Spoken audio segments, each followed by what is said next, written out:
My single video that has generated me the most closed transactions and like the highest amount of GCI from one video is my video, What to Know Before PCSing to Andrews Air Force Base. And that's the video that ranks #1 for Andrews Air Force Base on Google or on YouTube. And I've probably closed in like 7 or 8 transactions in the last 12 months just from that one video. So.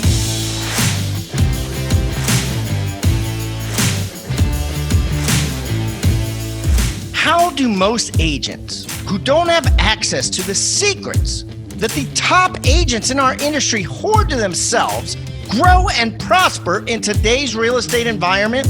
That's the question. And this video podcast is the answer. I'm Pat Hyben, and welcome to Real Estate Rockstars.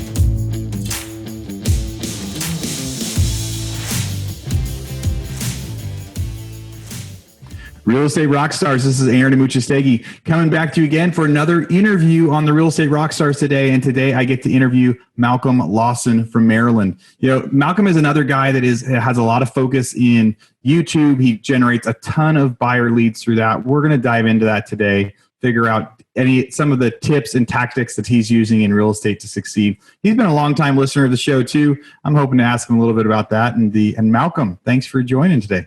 Yeah, thanks so much for having me on. I'm really excited to talk to you today. So the city you're out there out in Maryland, you said south of Baltimore? Yep, Annapolis, Maryland, about 30, 40 minutes south of Baltimore. It's the state's capital.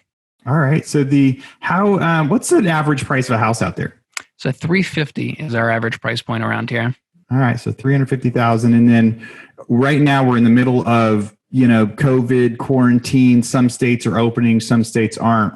What is Maryland doing with all that? Yeah, so so luckily real estate was deemed an essential service. So I was still able to keep going, getting out of the house, going on showing appointments and everything. Yeah.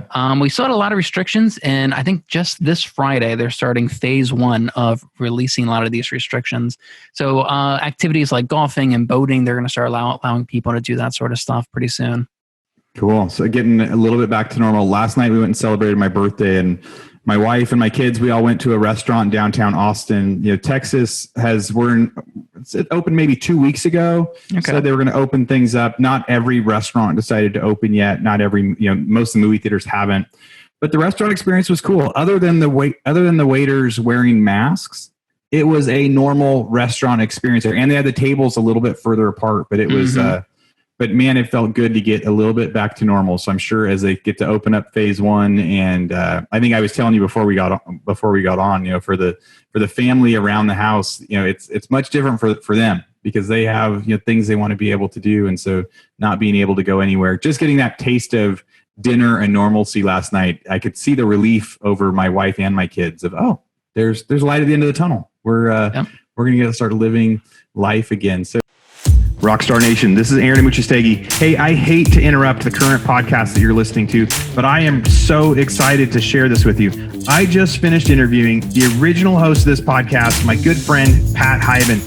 I got to talk to Pat about how he started his real estate career and a whole bunch of tips and tactics that he used to be successful. So if you haven't listened to it yet, go check out State of the Market number 49. On there, I get to talk to Pat about all those different things. And in there too, he talked a lot about his 6 Steps for 7 Figures book and training program that he built over the last couple years. And I realized I haven't done a good enough job of reminding all of you lately about all of the resources that we've built for you out there. So if you want to check out Pat's course, we've got like a 3-minute summary video when you go to it. It includes so many easy to follow tips that you can follow on like a day-to-day basis. You get email reminders, all sorts of different things that come with that course. You find that, you go to rebusuniversity.com, REBUS, rebusuniversity.com. Look at courses. You can find the 6 Steps for 7 Figures book.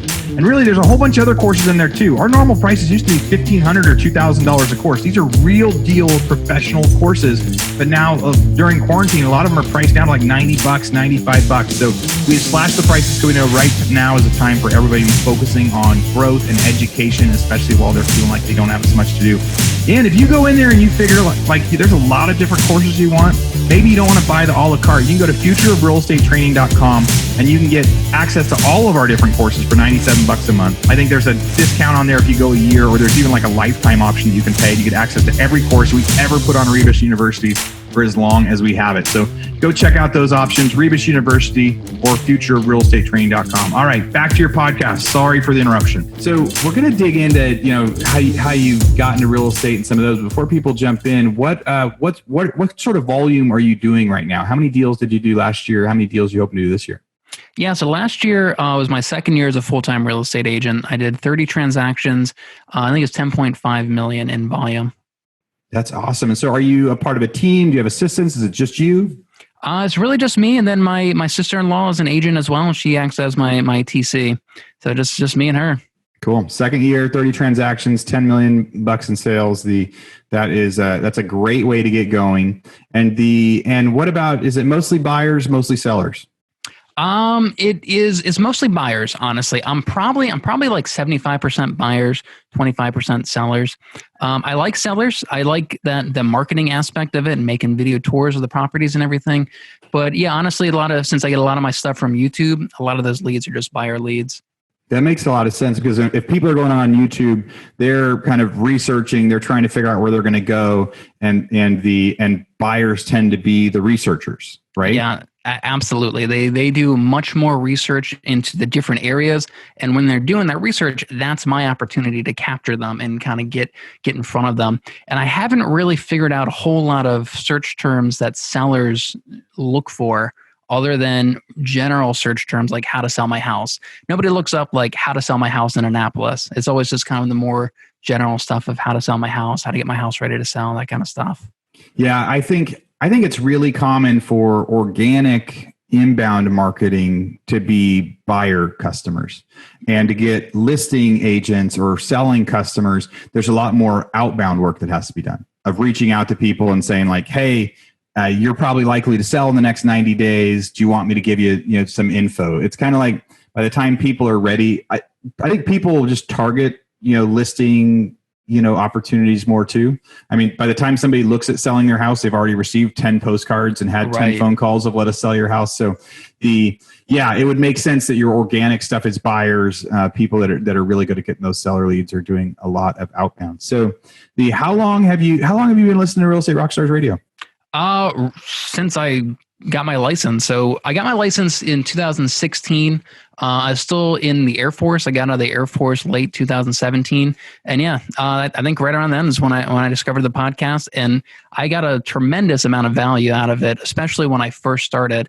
And I actually had to stop listening to it for a while, because every time I listened to it, I would like go down some other path that I want to explore. And I kept just kind of going all over the place, because there's so much value that I was getting out of this podcast. Yeah, you are not alone in that. There has been several people that have said, every podcast they learn something and a new tactic and a new trick. And sometimes they had to get to a point where, hey, I need to wait a little bit because I got these 15. I need to focus.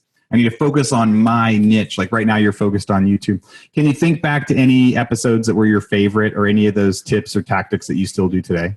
I don't know. I especially like the ones talking about Facebook, and I dove pretty deep into Facebook ads last year, and I learned a lot. I know Pat had probably had a lot of people on talking about Facebook marketing, and I did a lot of that last year.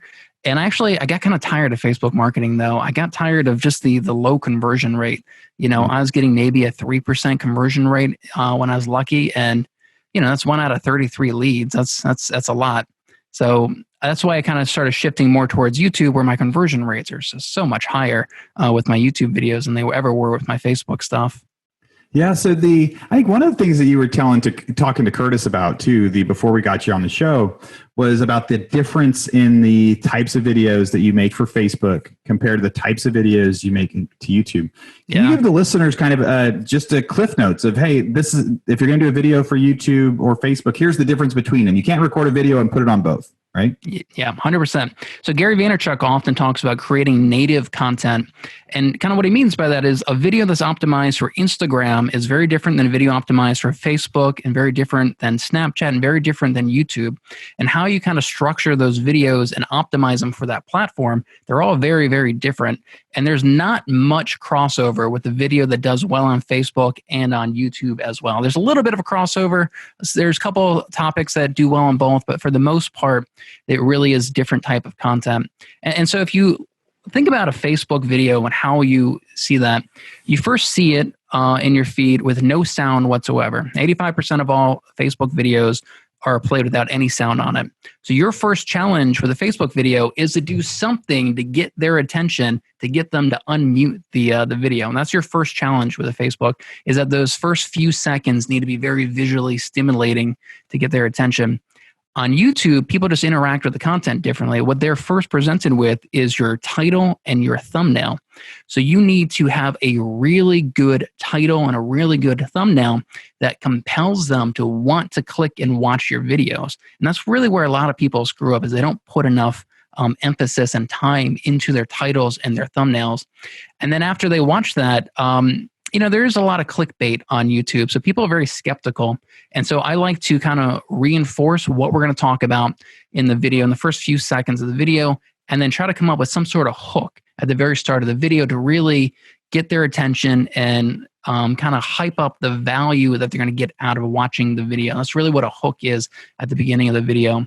And yeah, so kind of the topics that you cover that do well on Facebook are usually pretty different than the ones that do well on YouTube as well. And kind of the example I give is, if I ever wanted to learn, should I file an LLC or an S corporation, I'm not going to go to Facebook to find that type of video. And even if I saw that type of video in my news feed, probably not going to click on it. I would go to YouTube for that type of content. So really that informational content does really well on YouTube. It really doesn't do very well on Facebook, in my opinion. Yeah, that's two really good points, though. So the Facebook people are scrolling, they're looking through. If somebody's video is on there, it's kind of in your face, it's popped up. The video starts as soon as it hits your feed, and then you've got to unclick it to even hear it. So so Facebook, the goal is make it visually appealing, convincing people to to stop the scroll and unmute. Those are two things you're trying to accomplish with just the image on Facebook. And even though Facebook, the words underneath it are important, not as important as what they see, because it's a visual thing. And probably on Instagram as well. And then YouTube, that makes a lot of sense. So before someone clicks on yours, they see the thumbnail. So they see, somebody says how to sell real estate. They see 10 videos. There's the thumbnail. Here's the title. Here's who it is. So they're going to choose based on that. And within the first few seconds, you're saying reiterate what your video is, because if it says how to sell real estate and they click on it and you're telling them about something different than how to sell real estate, they're going to click on. They're going to go, oh, he was lying. Let's find a different one. People are the skeptical part. I haven't heard that. That makes a lot of sense. I'm a skeptical YouTube viewer. There is so much clickbait on different stuff that you're trying to figure out. Hey, was this image on the thumbnail actually part of it? So. Yeah, like the first 30 seconds of a YouTube video is really important. If you kind of screw that up, people are not going to watch your video. You really need to nail that first 30 seconds or so of a YouTube video to get them to actually watch the entire video. So how'd you get into real estate? Yes, my mom's a real estate agent. I think that kind of got me into it. So I was in the Air Force for 11 years, and I got a medical discharge. So I didn't really want to have I needed a white collar job pretty much. And my mom was a real estate agent, and we have a lot of military bases here in Maryland as well. So that's like a perfect niche for me since I have that background. And so it just kind of seemed like a good fit for me. Yeah, that does sound right? So you're in the Air Force for 11 years, and now if you transition into real estate, are Air Force clients your specialty, or was that your specialty before YouTube started delivering you all these leads? I still do, probably like 70% of my business is service members relocating to this area.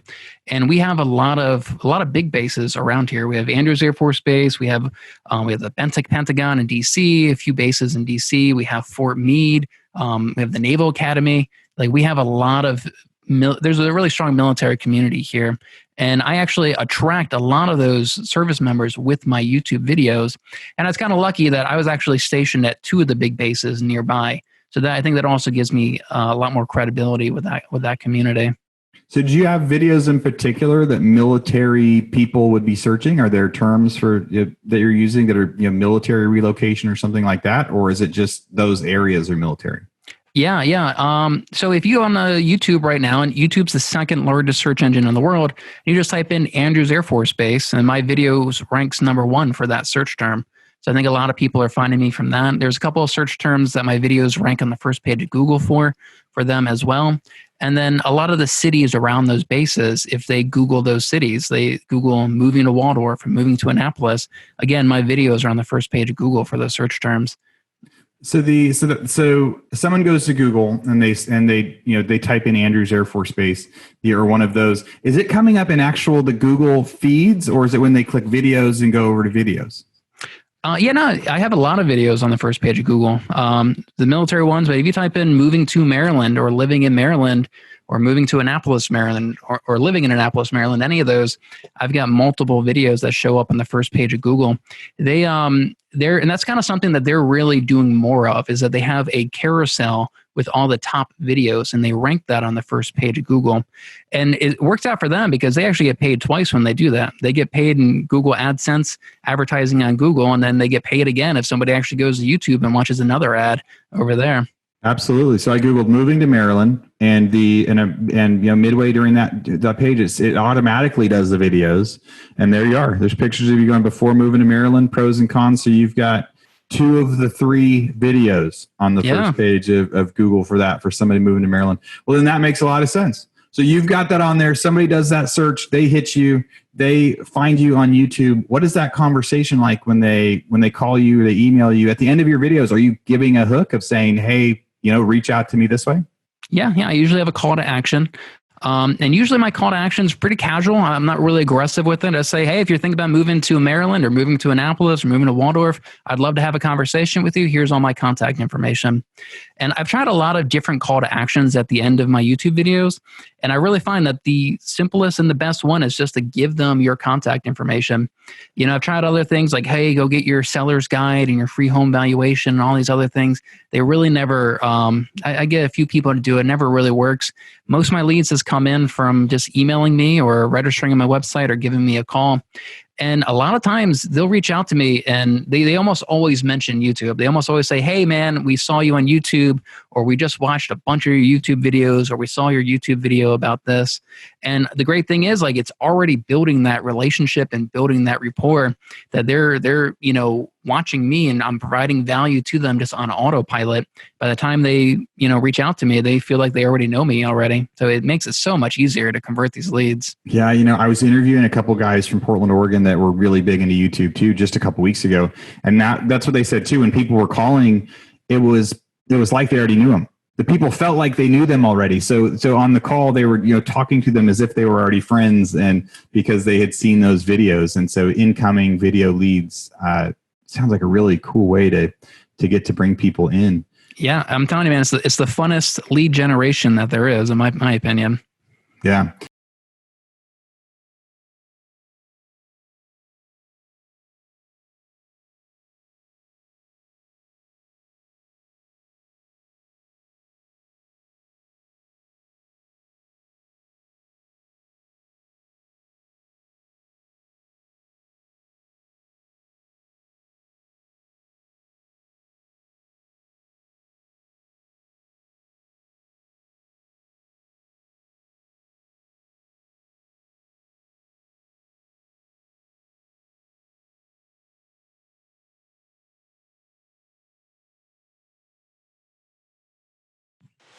Rockstar Nation, this is Aaron Amuchastegui. Hey, I hate to interrupt the current podcast that you're listening to, but I am so excited to share this with you.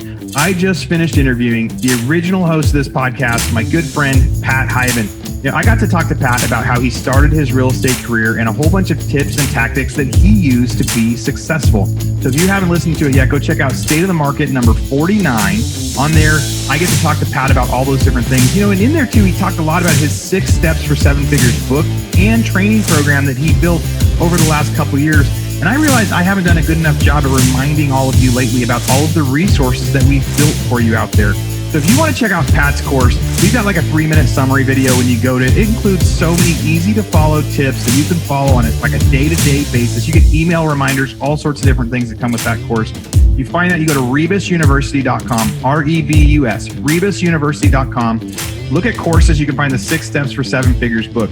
And really, there's a whole bunch of other courses in there too. Our normal prices used to be $1,500 or $2,000 a course. These are real deal professional courses.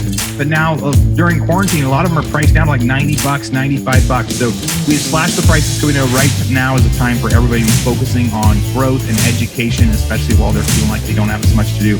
And if you go in there and you figure like there's a lot of different courses you want, maybe you don't want to buy the a la carte. You can go to futureofrealestatetraining.com and you can get access to all of our different courses for $97 a month. I think there's a discount on there if you go a year, or there's even like a lifetime option that you can pay to get access to every course we've ever put on Rebus University for as long as we have it. So go check out those options, Rebus University or futureofrealestatetraining.com. All right, back to your podcast. Sorry for the interruption. So what are your goals over the next year for your real estate business? Yeah, so this year, my goal is actually to do the same number of transactions and probably about the same volume, but I want to net more money. So I'm not doing Facebook ads where I'm spending all this money on them. I had a couple of these referral sites that would send me leads and I had to pay them a 35% referral fee. I got rid of all that stuff. And really, I mean, YouTube's my only source of lead gen this year. I got 8 under contract right now, so it's working out. So really YouTube and then my database, and then I get a lot of agent referrals as well. The agents find my YouTube videos and they send me referrals from those as well. So what's the best length for a video? If people are trying to, hit all the YouTube algorithms and people are going to like them. Right. Yeah, man. Ideally I would shoot for about 10 minutes. I think that's a really good length. Some of my highest converting videos are much longer, or they're about 10 minutes or so. But here's the thing. You don't want to take, if you only have 2 minutes of real content, real value, you don't want to stretch that out to 10 minutes. Because what's going to happen is you're not providing much value. People are going to back out and leave the video, and then the video is not going to perform as well. So if you can do a longer video, I'd say go for it. But if you only have 6 minutes or 5 minutes of real value that you can provide, I would just keep it to that shorter video. You don't want to have just a lot of fluff in there. So jam-pack your videos with info, because in YouTube, as soon as somebody clicks off, your rankings go down a little bit. If someone's watching most of your video, your rankings go up. That's it. You nailed it. Yeah. One of the most important metrics that YouTube looks at when analyzing a video and determining, or analyze the performance of a video is how long people watch that video for. That's just one of the best ways to tell if it's a good video. And that's why I was saying nailing the beginning of the video is so important. If people watch your video and they only watch 30 seconds of it, YouTube's going to be like, wow, this is not a very good video. We're not going to show this to anybody else. But if they're watching on average like 8 minutes of a 10-minute video, that is a fantastic signal to YouTube. And they're going to say, wow, these people really enjoyed this content. We're going to push it out and show it to more people. So that's why you really want to focus on providing as much value as you can in these videos. So what's your most successful video? Like the highest number of downloads or, most views? Yeah, so I got a couple YouTube channels. My biggest YouTube channel is about 85,000 subscribers, several million views. And I think my biggest video on there was actually about 2 months ago. I did one about DIY face mask, and that got about 900,000 views on that in just about 2 months or so. On my real estate channel, I have one that is 10 hacks to pay your mortgage off early. That one has a little over 100,000 views on it. But here's the interesting thing is that with those videos, my goal was just to get views because I get paid more views I get on them. But if your goal is lead generation, my single video that has generated me the most closed transactions and like the highest amount of GCI from one video is my video, What to Know Before PCSing to Andrews Air Force Base. And that's the video that ranks #1 for Andrews Air Force Base on Google or on YouTube. And I've probably closed like 7 or 8 transactions in the last 12 months just from that one video. So I've probably made like $50,000 in GCI just from that one video.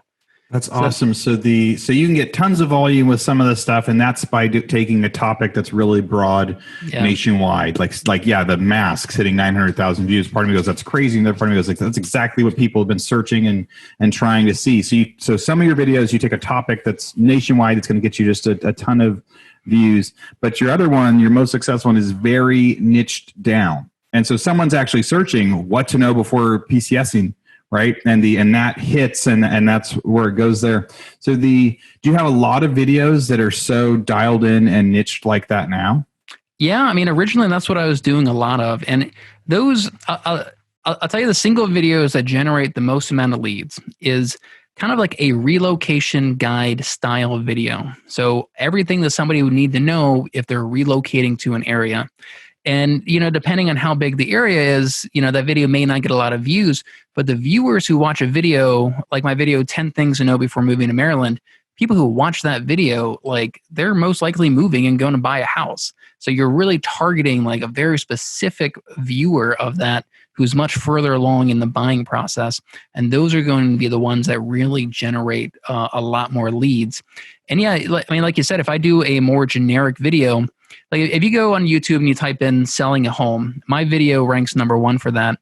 But I really don't think I get that many leads from that video because I'm getting views from all across the country, and what's the chances that any one of those viewers just so happens to be in my one little area? But if I make a video about moving to Annapolis, Maryland, like there's a really good chance those people who are watching that video are going to be moving there and looking to buy a home soon. Yeah, that makes a lot of sense. So let's kind of shift gears a little bit. So it's pretty clear how you're getting your leads, how you're bringing in your business and doing your business. But what are some of those things that, once you get the lead and you start helping them find a house and you become their agent, what are some of those things that you wish someone would have told you in your first couple months of real estate that you've learned that you specialize in now?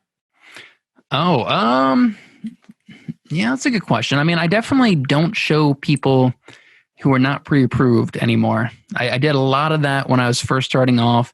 And I mean, showing people who are not pre-approved, that will increase your lead conversion, but it's so exhausting. There's so much more time that you have to invest in that.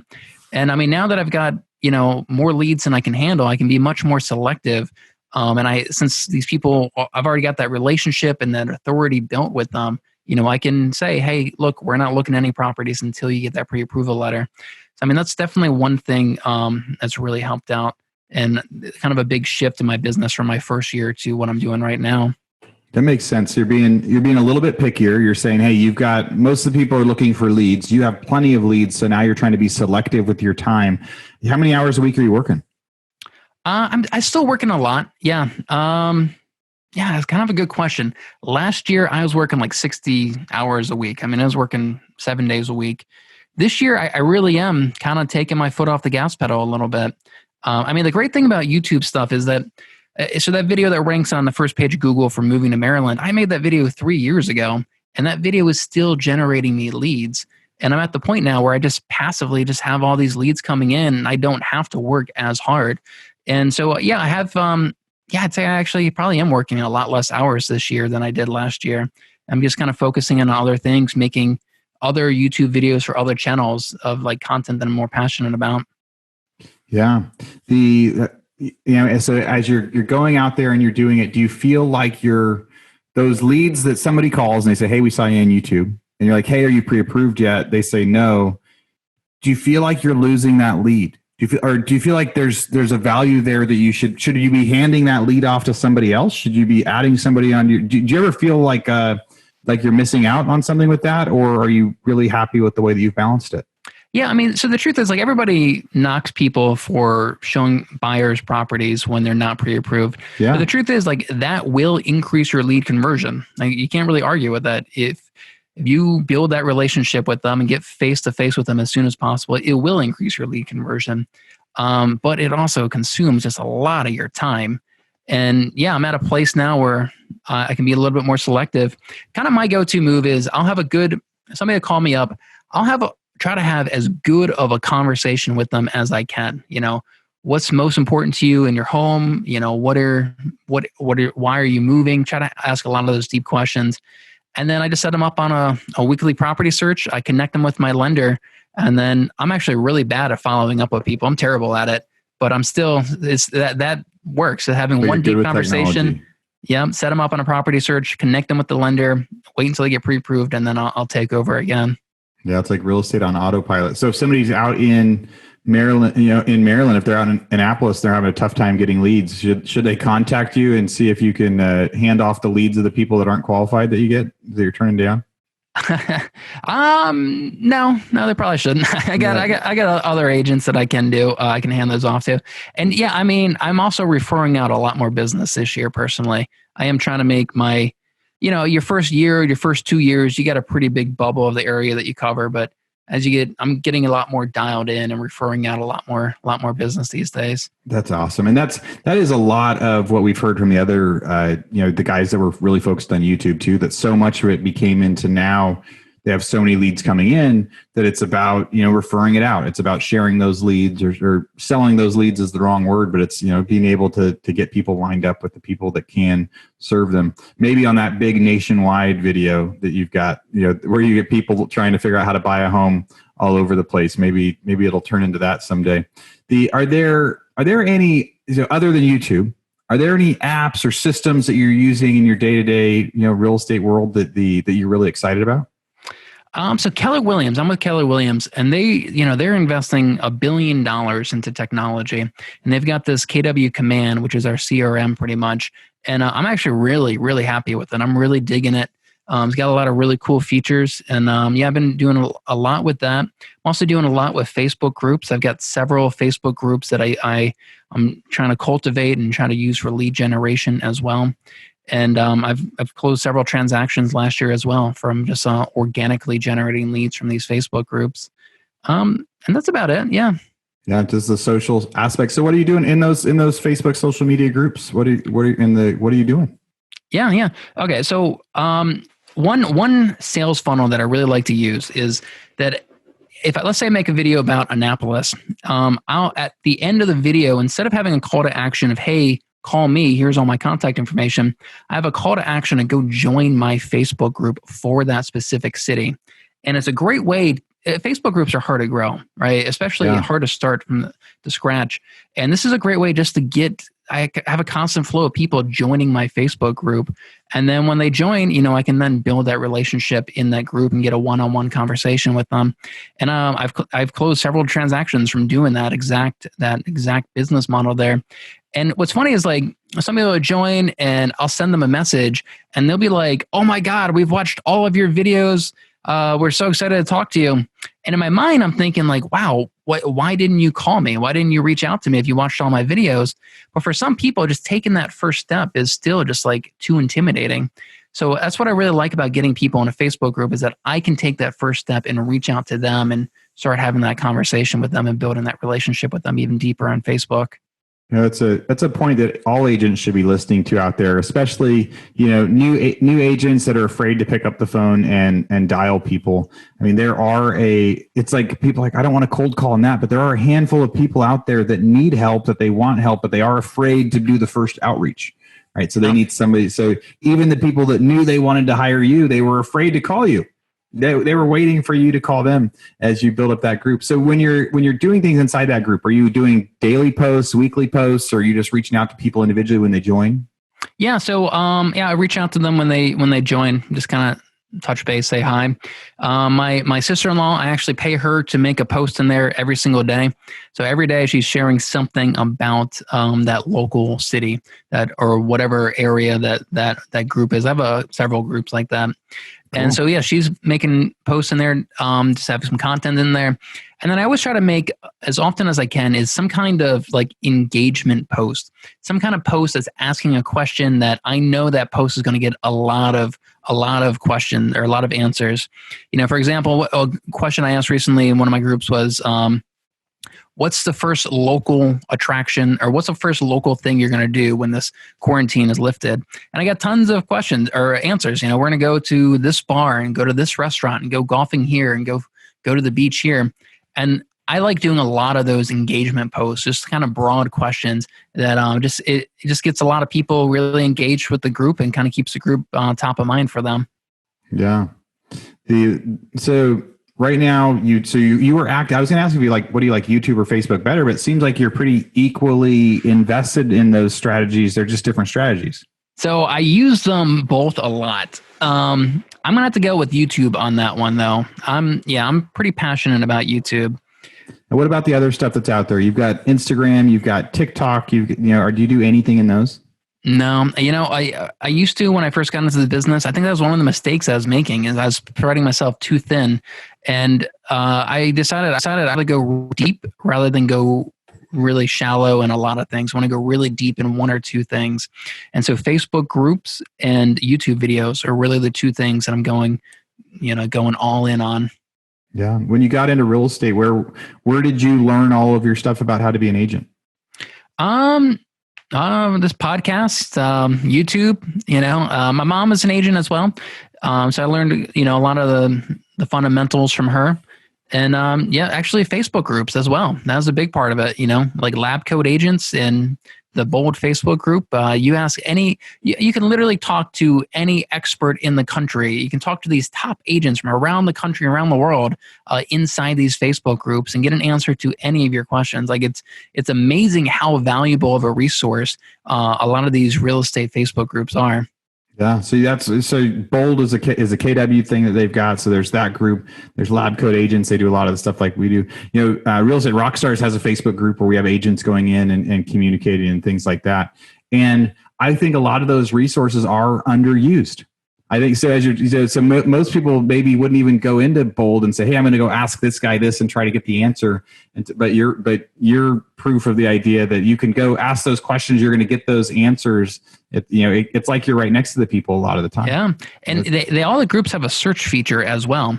So if you have a question about cold calling or whatever for sale by owners, or you just go in there and just type FSBO in the search and pull up every conversation ever about for sale by owners in those groups. It's amazing how much information and how much value you can get out of those. Like it's more than you can even process. Yeah. So do you try to help people build YouTube pages and stuff like that too? Or have you focused mostly just on your own stuff? Oh yeah, no, I definitely I have a group as well, real estate YouTube mastermind Facebook group, and I'm helping people all the time in there, providing a lot of education and training, answering a lot of people's questions. Like I had an epiphany a while ago, is that I can honestly say that I'm passionate about YouTube, and I'm really passionate about making YouTube videos in that platform. And I could literally talk about YouTube for hours, and so I actually really enjoy just helping other real estate agents creating YouTube channels and really optimizing their content for YouTube. Yeah. So what do you think is going to happen to the real estate market? You're out in an area in Maryland, there's government, there's military, I've had a few guests from those areas that have talked about in the last crashes, there wasn't really a crash out there. So do you think the market's going to just stay steady when you're out there? Do you think it's going to go down a little bit? Do you think there's an influx of buyers that are going to be flooding the market as soon as they're allowed to go outside? What have you seen so far? What are your market predictions? My personal prediction is that the price is going to go up on homes. I knew, there's a lot of people speculating stuff like, all these people are going to be in foreclosures in a few months. But all that can literally be fixed just by like a bill from the government. They had their last stimulus bill allowed homeowners to file forbearance for 6 months so they don't have to pay mortgage payments. There's already other bills being proposed right now to allow them to file for forbearance for 12 months and mandate that those payments get tacked on to the end of the loan and that they don't have to pay insurance and taxes during that time. So there's like all this speculation about the market crashing. It could all literally be solved with just like a bill from Congress. So I honestly don't think it's going to crash. I think they're going to do whatever they can. If they have to throw trillions of dollars at keeping the real estate market from crashing, I think that they're going to do that. At the same time, I think interest rates are going to keep going down. There's already a lot of speculation that the Fed may go into negative interest rate territory. And I have no idea what's going to happen to mortgage rates if the Fed rate goes into negative interest rate. The mortgage rates may drop below 2%. It may drop into the ones. It's entirely possible. And if that happens, you're going to see everybody refinancing and everybody just jumping into this real estate market trying to take advantage of it. Yeah, that is a really interesting, good perspective. And if the Fed gets to negative interest rates, what will happen? And those are some, I think the only other places in the world I've heard about Japan having negative rates were where it was when people had money in banks, they would actually deduct. There was a negative interest rate on money held in banks because they wanted people to be spending their money. So if you put $100,000 in your bank account, the next year there'd be $97,000 in there or something instead. So Yeah, really interesting times as they're throwing money at it. And you're right. I saw a video just this morning that, because I'm involved heavily in foreclosure investments, and I see a lot of that in the Texas real estate market, especially.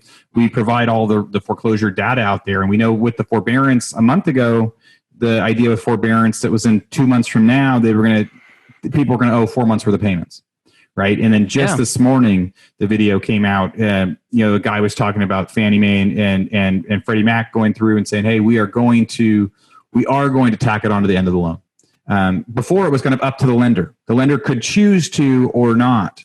Now, there still will be some of that. I don't think it'll be all the lenders across the board, but if you're talking Fannie Mae, Freddie Mac, FHA loans, that is a big chunk that's going to protect the people that are owner occupied properties and they're going to get the most help.